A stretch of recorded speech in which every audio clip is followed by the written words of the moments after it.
Welcome to our last lunchtime seminar for the term.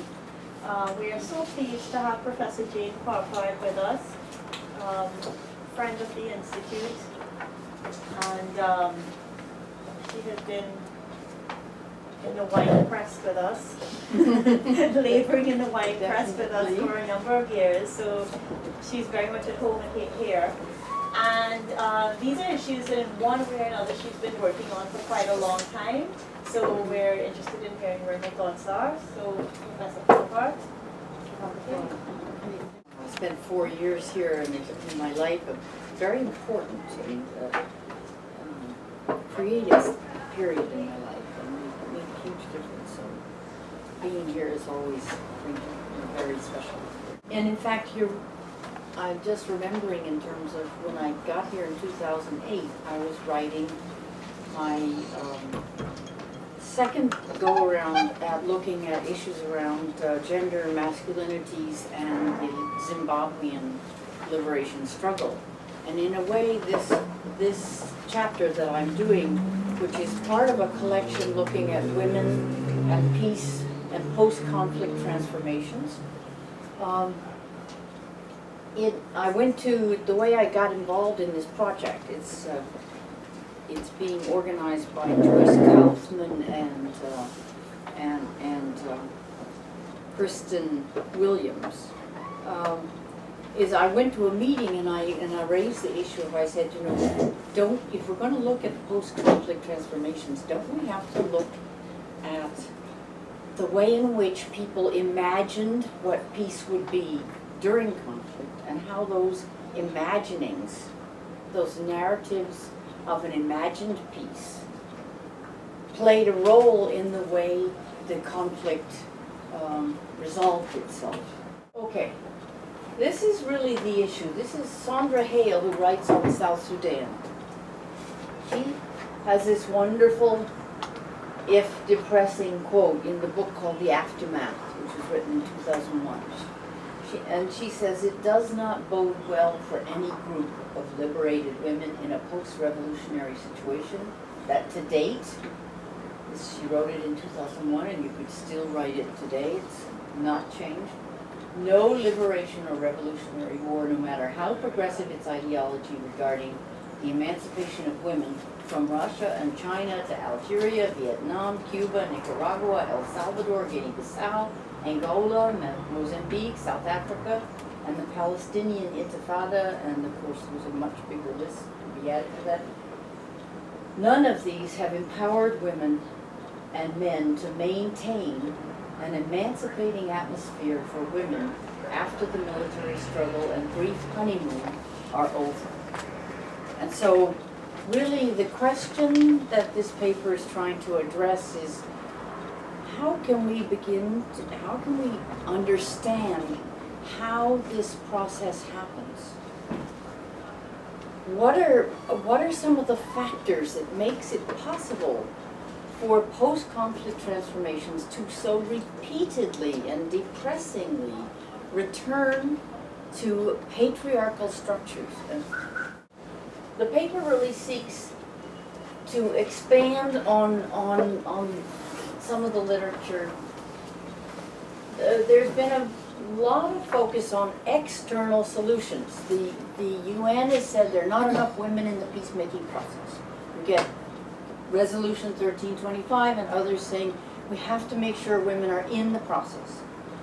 You have a lot of literature on DDR, which is disarmament, demobilization, and reintegration. That's what DDR is. It's a strategy for shifting from the end of war to peace, and so it has been run by the UN and influenced by a lot of external people coming in with their own gendered views. The peacekeepers, the gender practices of peacekeepers have received a lot of attention. They come in with their assumptions about male and female relations, and they get imposed. And also international agencies.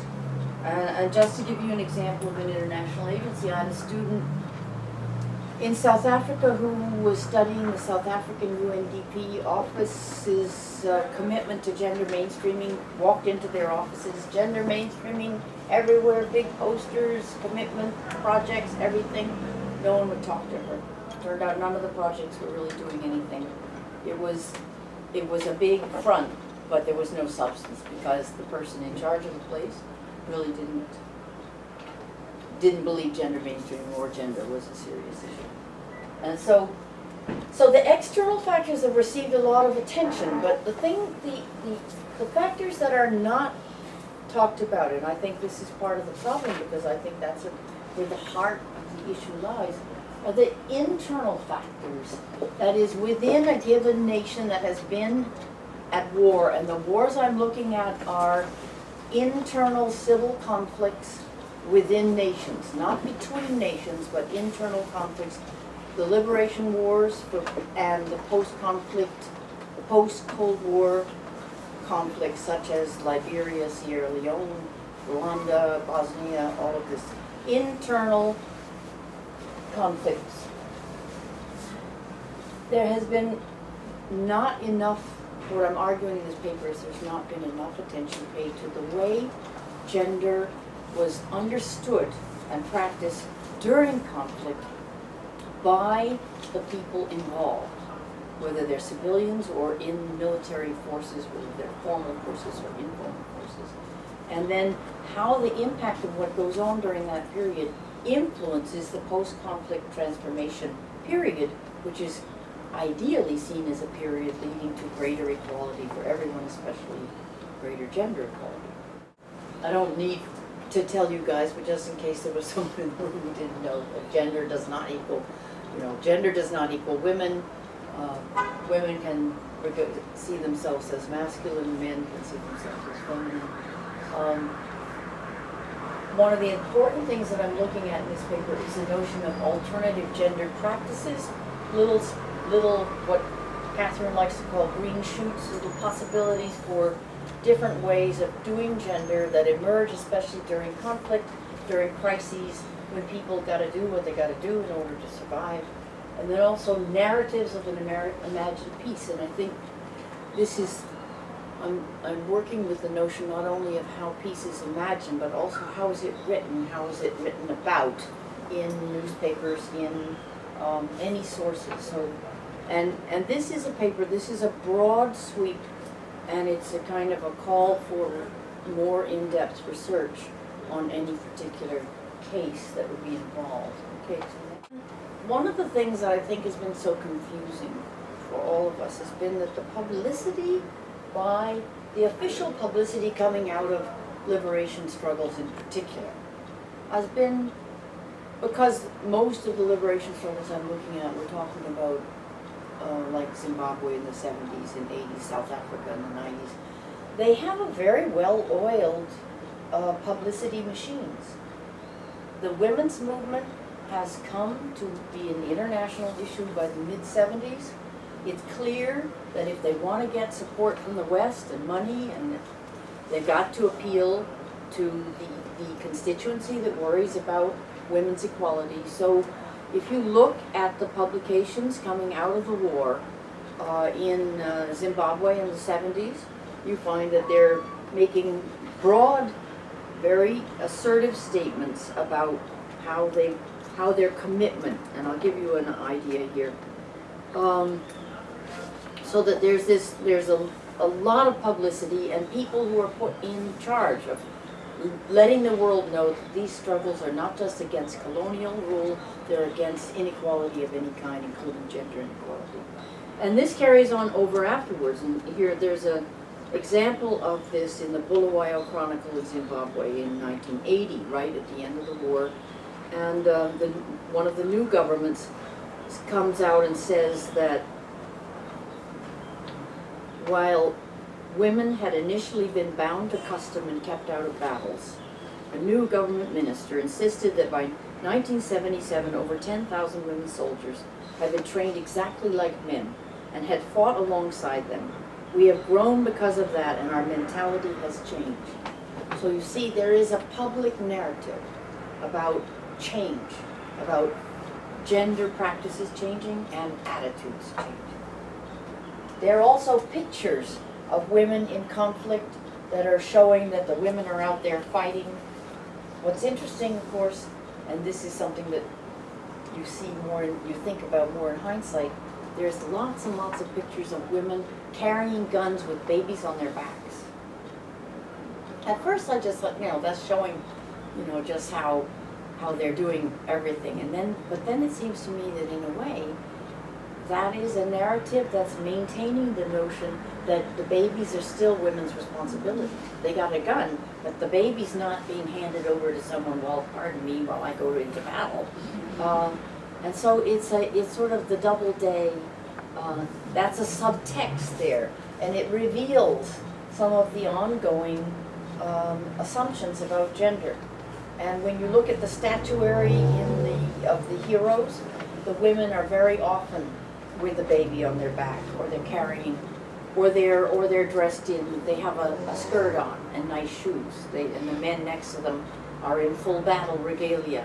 They have a little gun, whereas the guys have got something big that looks like it could bring down an airplane.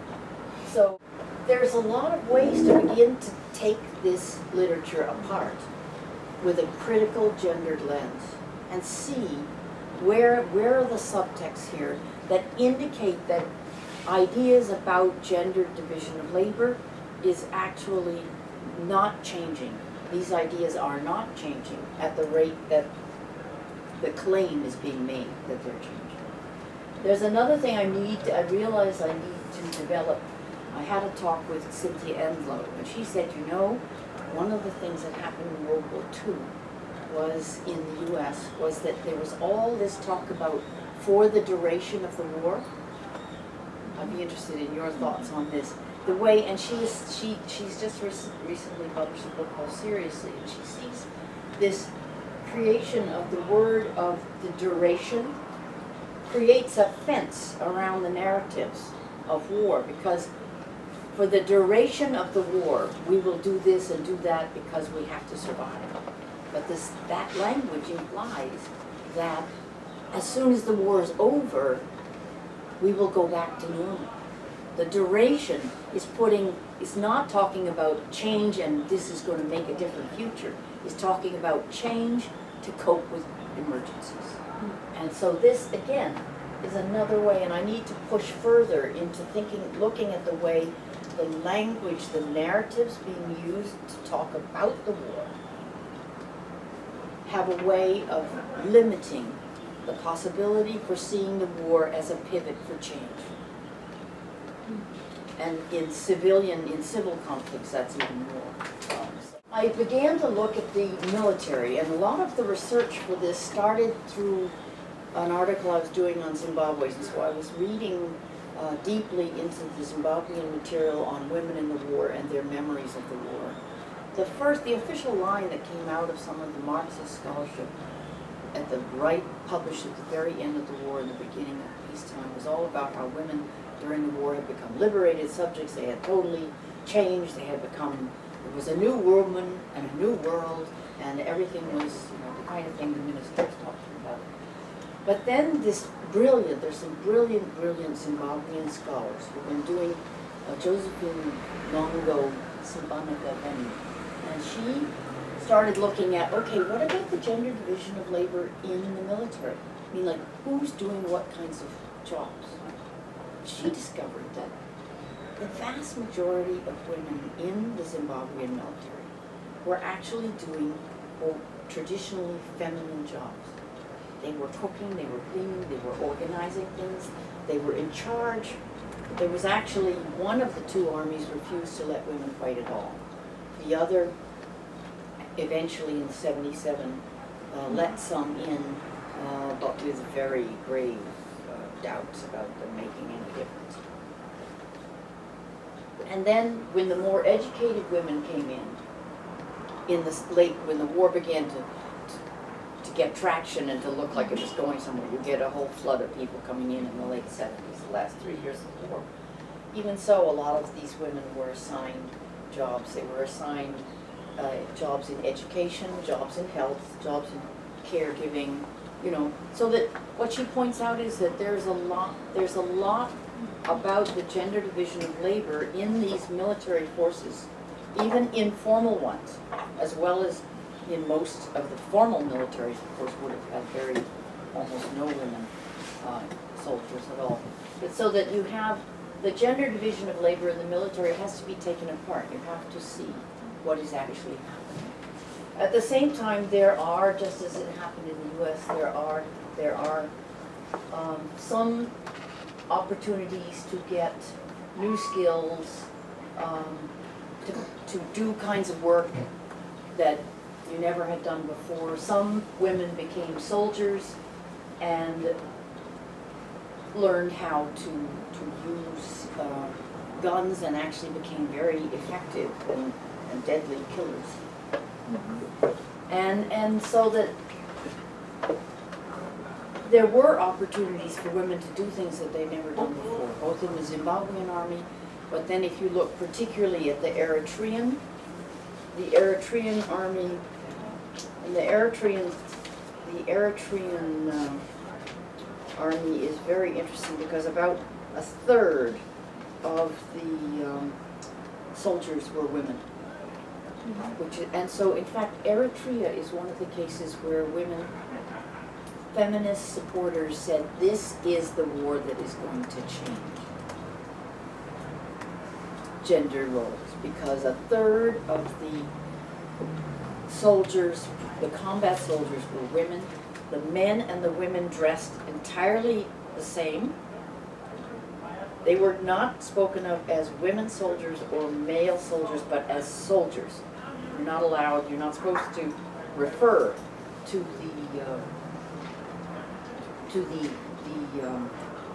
the sex of the soldier. And so there was this belief, there was this assumption that this was going to change everything. There were also I've used some of the two wonderful books, one by Dept, who's a feminist up in Colorado, and she's quite amazing, done amazing work on Nicaragua and Cuba. And then a book by Viterna, an anthropologist on the El Salvador, very, very detailed. And again, in all of these cases, you are seeing that men and women are taking on some roles that they've not taken on before. There are some sharing of work, some men doing what would normally call female work, and women taking on soldiers, becoming very, very good at this.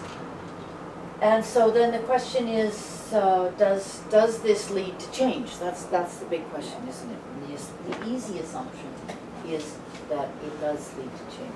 But unfortunately, what we wind up seeing is mechanisms for undermining the possibility of these gendered alternatives becoming a blueprint for a different future. And so you do get some women in military officers. But the question has to be, what is the degree to which women and men see their lives differently, and what is the degree that they don't?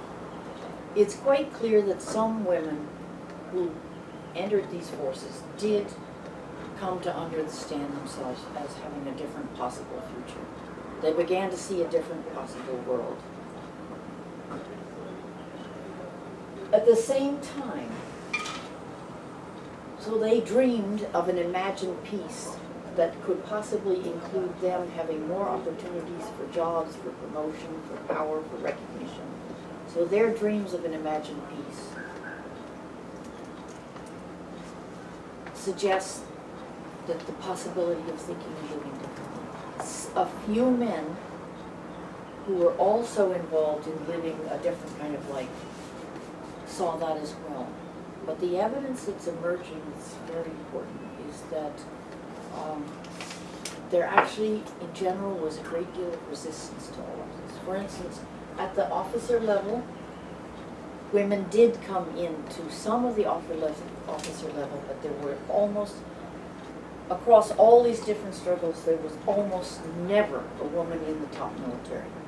The top level of military of the military forces is almost entirely male with a few honorary female or honorary males.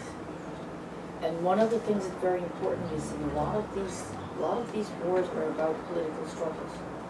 So in the struggle is the question of who's going to take power afterwards, the internal struggles.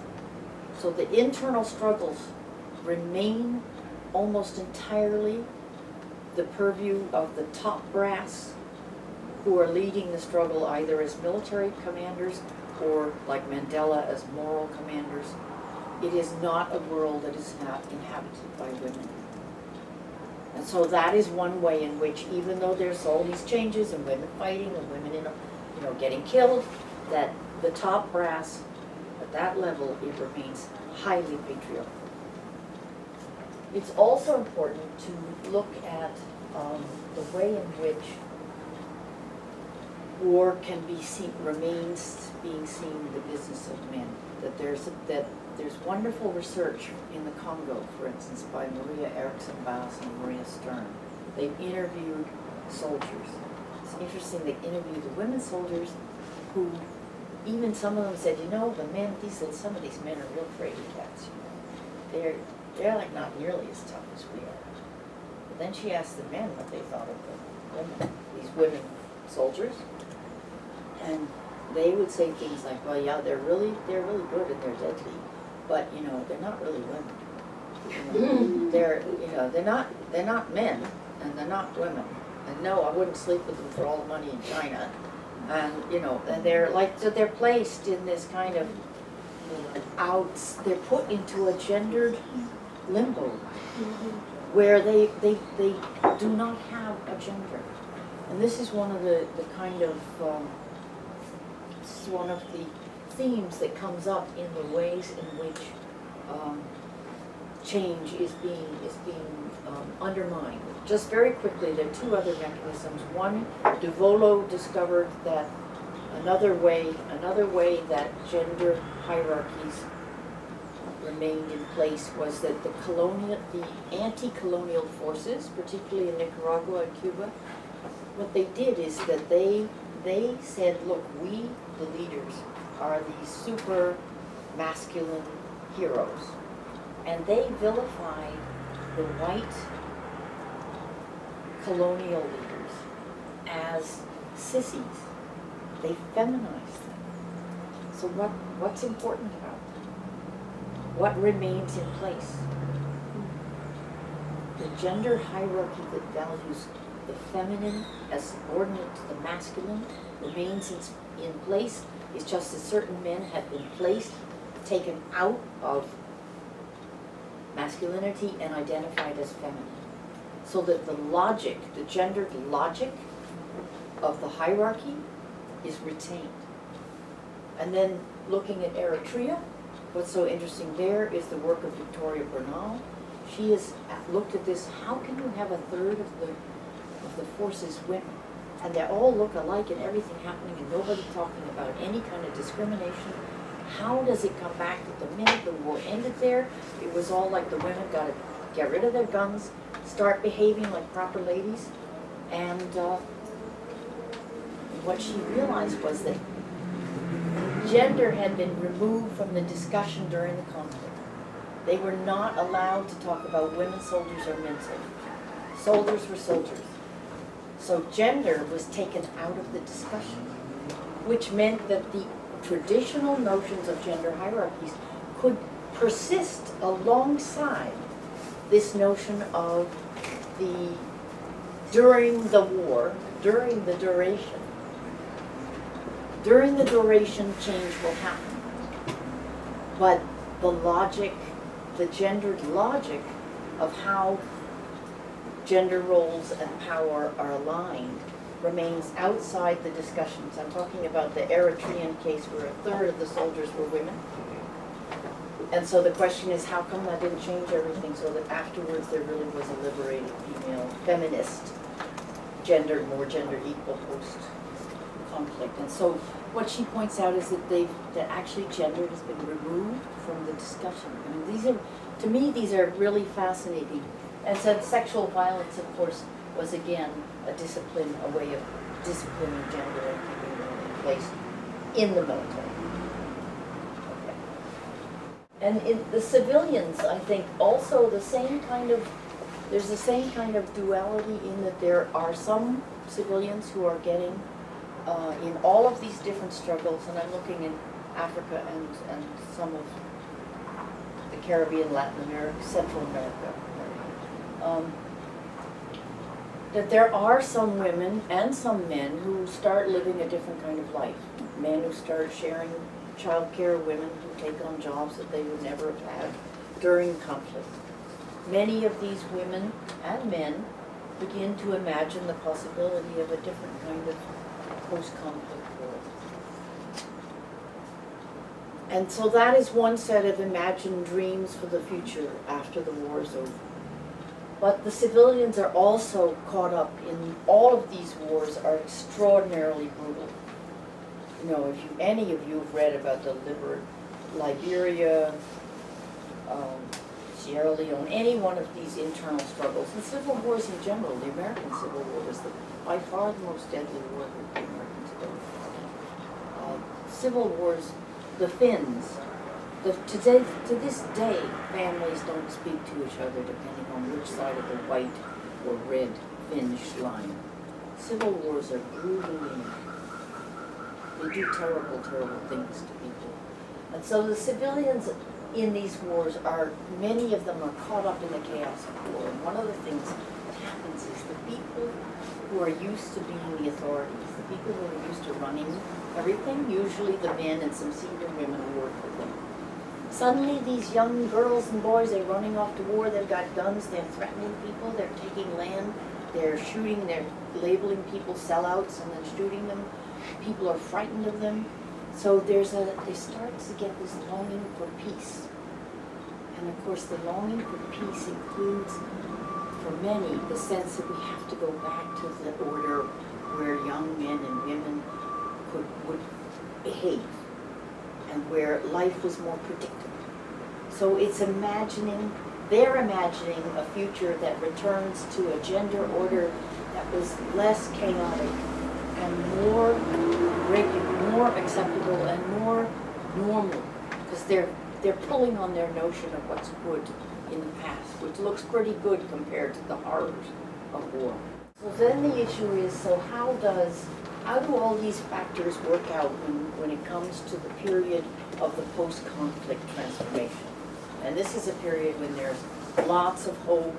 There's all these mechanisms like DDR are put in place that are supposed to guarantee a peaceful transition to a better world after conflict. Yet what we find out is, in fact, that political leadership in these countries, for the most part, revert to turns out to be a very masculine affair. You know, there's a few women here and there, but by and large, it is new men that are in charge. DDR is very interesting because disarmament then it raises the question, who is a soldier?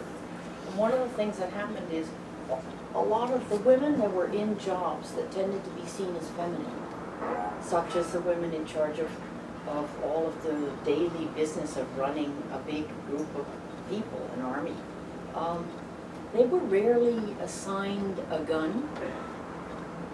So they made this definition, and this is something that the UN officials supported as well, but the local people were more than happy to do this, that a soldier, if you're going to make policies for soldiers, you have to be able to say who a soldier is or isn't. Well, they decided that a soldier had to have a gun.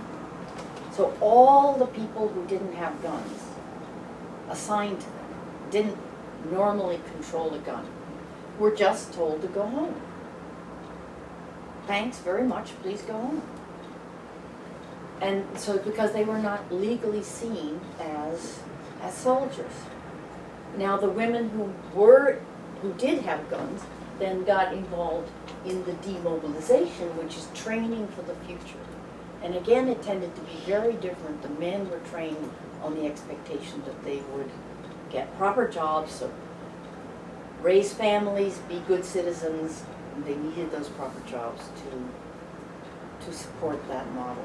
Women were given like cake making and things like this. And so there was the real division, the gendered expectations coming out of the way life used to be framed, the way in which these programs were organized. And then reintegration, it was very interesting because the reintegration was again primarily concerned with getting male soldiers getting them out of the military, having a smaller, more legitimate military, getting these people into useful positions in society. And what is very interesting here is the intersection between civilians and these military. All the people who fought, women and men, felt like they were heroes and heroines. And they were initially supported as, and welcomed and cheered and parades and everything. But very, very quickly, a suspicion towards women who had been out, these young girls have been out in doing God knows what for 4, 5, 6 years. And now they come back and they want to be part of society. And the initial, it's over and over and over, you get this reaction like, oh, I don't know, who have they raped, who have they killed, who have they been raped? And you find over and over these young women coming under severe pressure. It's time for you to get back into your proper clothes and start acting like a woman and looking like a woman. And the women who first came with their medals and things, in their uniforms, in Eritrea, all the women soldiers wanted to keep looking. They saw that. Very soon they learned, whoa, you're getting yourself into a lot of trouble for this. So there was this pressure on the women. And just to give you one really great example, in Zimbabwe, the two male and female soldiers who had been in one of the liberation armies and decided they wanted to marry, they went back to the family and they had met in the field and they proposed that they wanted to get married. And the family opposed the marriage. Who this girl, we don't know her, we don't know who, we just met her out there. So this kind of thing happened over and over. And the officials just couldn't understand it and just said, look, you just go home and just start living a normal life. But it really wasn't possible for a lot of them. So a lot of women wound up going home, getting a very cold reception, going to a village, winding up coming back into the urban centers where they wound up often with very few skills and opportunities that could be translated into an income, going into prostitution, a lot of terrible horror stories. So returning to gender normal becomes, in fact, something that slips so readily. So the kinds of mechanisms that allowed the gender normal to continue to be seen as the gender normal during conflicts made it much easier for the transition into a post-conflict period to just return to gender practices that have long been seen as established proper ways of being. And what's interesting is that in Zimbabwe and in many parts of the world, this shift back towards a patriarchal system and patriarchal hierarchies occurred at the same time that there were laws being passed to improve women's lives. Just to give you a quick Zim example, so I want to stop shortly so we can talk. But in Zimbabwe, they passed an age of majority for women, because women had no legal rights, and so in 1981, 1 year after independence, they passed that act. It meant that women could be legal actors at 18. But what's very interesting is if you go back to the Hansard and look at the comments being made during the discussions about whether that law was a good idea, there was a serious debate about the possibility that if women got these legal rights, then they'd start murdering their husbands. So that then they could control. And this was taken very, very seriously, and you know, this law is still contentious. Every year, somebody raises the shouldn't we get rid of this law. And at the same time that they passed that law, they set up a policy that any woman on the street of a city, of the cities of Zimbabwe, cities and towns, without a man after 6 at night was to be arrested as a vagrant and prostitute and taken and thrown into jail until, and they would stay there unless some man would come and rescue them. That actually happened in Nigeria and Kenya as well. So that you have this interesting contradiction between official policies and language, and this is one of the reasons you should never take them just at face value. You gotta always ask what's the subtext, and practice on the ground. And practice on the ground demonstrated over and over all across the world a real concern and fear and probably a resistance to a change in the balance of power between the genders. Really, one of the main conclusions of the paper is really that we have to understand the resilience of patriarchal power structures. That there is an enormous investment in the gendered hierarchies that exist in societies. The people that are privileged, this includes many women, benefit by aligning themselves with powerful men. But I mean, we have, look at even today, in the top 500 global corporations in the world, it's like under 5% of the CEOs are women. And so, I mean, that's a really brutally frank statistic showing you that when we talk about gender, we're not talking about how people feel and everything. We're also talking about who gets opportunities, material resources, power, and authority, and who doesn't. And we have to understand, and it makes perfect sense. Nobody wants to get a shift of balance if they're on the women's side. So we also have to understand that alternative gender practices and imagined futures during conflict did change some of the ways people saw the world. And that becomes a kind of reservoir. I mean, how do we know? In fact, Bridget, maybe you know this. During World War II, Rosie the Riveter in North America, women poured into jobs, had money, had jobs, had self-respect. Afterwards, they immediately went back into the home. But then in the 60s, their daughters started raising Cain, including me, and thinking of a different world. So we need to think about, was there any way that those dreams from the conflict days somehow percolated into the minds and consciousness and surface at another day? I think that's something we have to, just because different ways of doing things don't triumph in the short run doesn't mean they don't have a potential impact. This is something I've just started thinking about it. This is the first time I've presented this paper, so it's taken me a month to be able to even look at it. I just couldn't even look at it, so it's exciting to get back to it. But the mechanisms for constraining change and asserting patriarchal power are very complicated, and we've talked about a number of them. We've talked about the way in which the retaining of gender hierarchies by feminizing certain population of the male rulers. The removing gender from a discussions, so allowing women and men to behave in new ways, but making it not about gender. Then there's the work by a number of people points to the way in which the women who tried to bend gender the most are the ones that actually got hit the hardest. And some of the authors that I've mentioned have pointed out that it's the women that really pushed to be the most assertive that got the most pushback. That they're the ones that were labeled troublemakers, weird, problems, etc.